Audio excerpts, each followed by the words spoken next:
The project I'm going to show you is a first grade project. It's called Collage. So they're just going to learn about collage art. It's similar. We have a fifth grade project called Assemblage, which is kind of more of a three-dimensional structural collage, whereas this is a two-dimensional collage. Really simple. They love this one. It really lets them do what they want to do. Gives them a lot of chance to just kind of go off and do what they like. So here's a couple examples. So what these do is these use either clear contact paper or you can buy these sheets of, they're called self-adhesive laminating sheets. So not thermal. If they say thermal, they're not gonna work. They're just self-adhesive. They're almost like giant pieces of clear tape. So the students need those.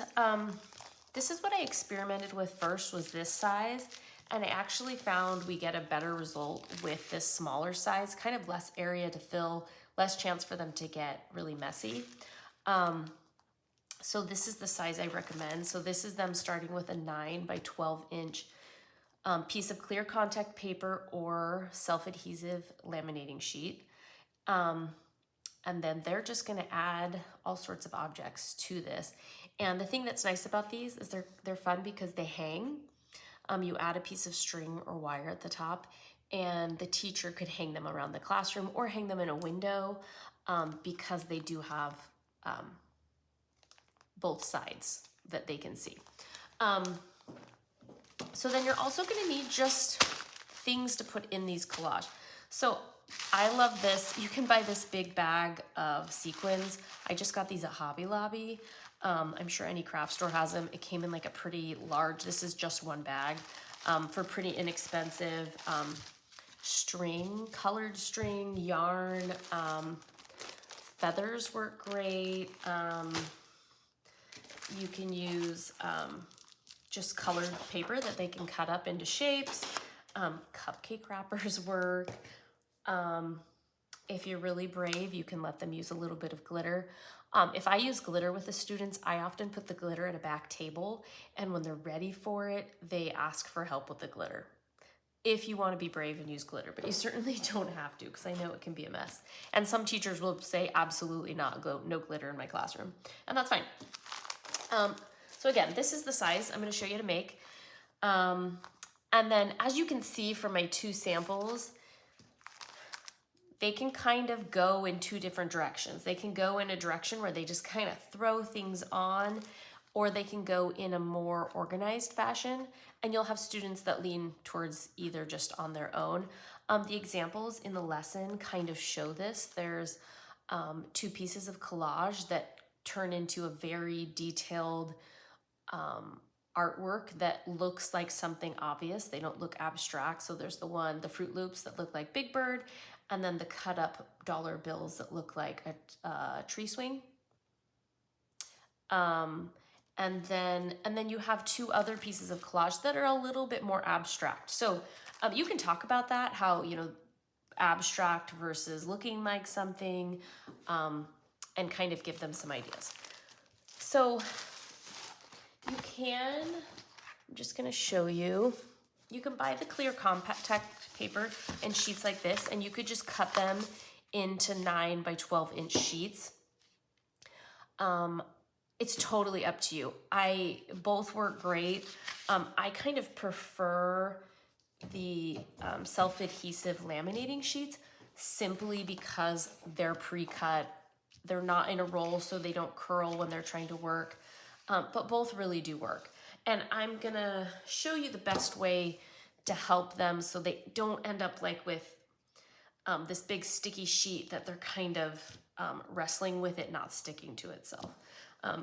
So what I like to do to prepare is I will fold this in half and crease it like this. And I would do this for them. Crease it, have it ready. And then if you wanted, you could even get them set up on their desks for them. So you could do that for them and kind of say, hey, this is gonna be sticky on your desk.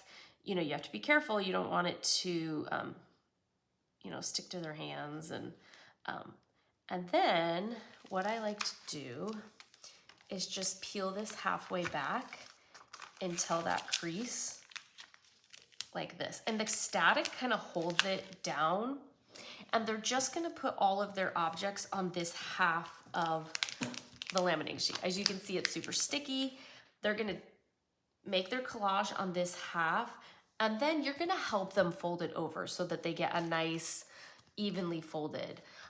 Something you can tell them, they can have objects going off of the artwork, or they can keep them contained on the laminating sheet, whatever they choose. Give them some objects. I like to put some objects in the back of the room, and then maybe they have some small cups or bowls, and they gather some objects that they choose to use on their collage, and they can come back and forth and grab more as they want. And then they're gonna need some scissors, especially if you have string or paper, and then they can just start making their own collage. And you can tell them if they want it to look like something, they can work on making it look like something, or they can just do something abstract. They've seen examples of both.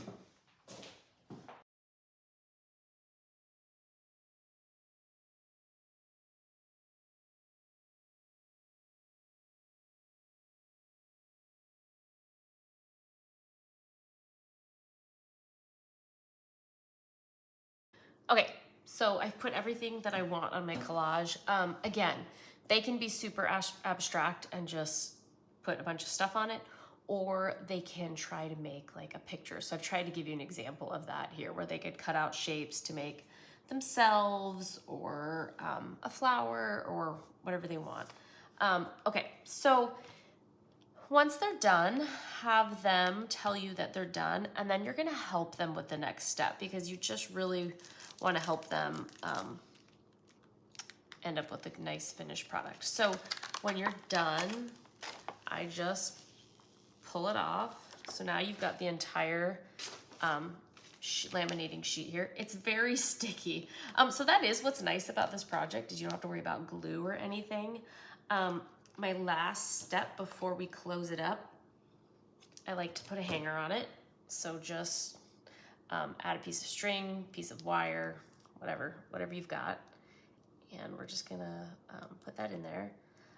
You can see, because we're working with this clear laminating sheet, that it is nice to use products in there that kind of look the same front and back, but you don't have to. Again, that's just, it's just optional.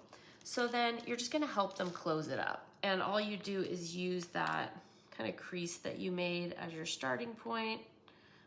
I like to just get it folded. Try to get it folded nice and straight without a lot of bubbles or anything. So then just help them close it up like this. And then just push it down. And they can do this part where they just really try to get it nice. And the laminating sheet is meant to stick to itself really well like this. So then they have their finished product. So one thing you may need to do is, if it didn't fold quite in half, just because you're gonna have a sticky edge, you may need to like trim it, but you don't have to. And again, I'm gonna trim this one. Some of them may have items that like stick out outside of the laminating sheet. That's totally fine. They can choose to trim it or just keep it. So anyway, so that's the finished product. And again, they're great because they have a little hanger. They can be hung up. They really do enjoy this one. It's really simple and easy, and they kind of like what it looks like no matter how abstract they went.